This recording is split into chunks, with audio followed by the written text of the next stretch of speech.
نحمدہ و نصلی علی رسولہ الکریم۔ اگر قے خود بخود ہو گئی تو روزہ نہیں ٹوٹا، چاہے تھوڑی سی قے ہوئی ہو یا منہ بھر کر قے ہوئی ہو۔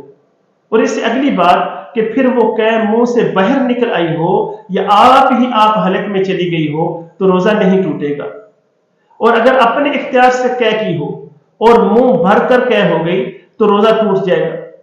اور اگر اس سے تھوڑی ہو یعنی منہ بھر کر نہ ہو تو اپنے اختیار کے ساتھ قے کرنے سے روزہ نہیں ٹوٹتا۔ اور خود اپنے اختیار سے قے کرنے کی صورت میں قے تھوڑی سی آئی پھر خود بخود حلق میں چلی گئی تو روزہ نہیں ٹوٹے گا۔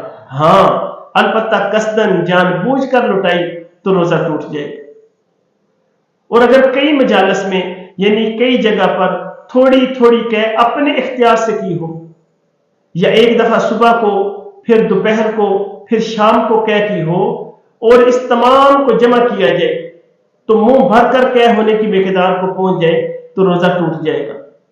اور اگر کسی کو قے خود بخود ہو گئی اور وہ یہ سمجھا کہ میرا روزہ ٹوٹ گیا، اس گمان پر پھر اس نے قصدن کھا لیا پی لیا اور روزہ توڑ دیا، تو اس صورت میں قضا واجب ہوگی، یعنی ایک روزہ کے بدلہ میں ایک روزہ رکھے گا، ایک روزہ کی قضا کرے گا، کفارہ واجب نہیں ہوگا۔ السلام علیکم۔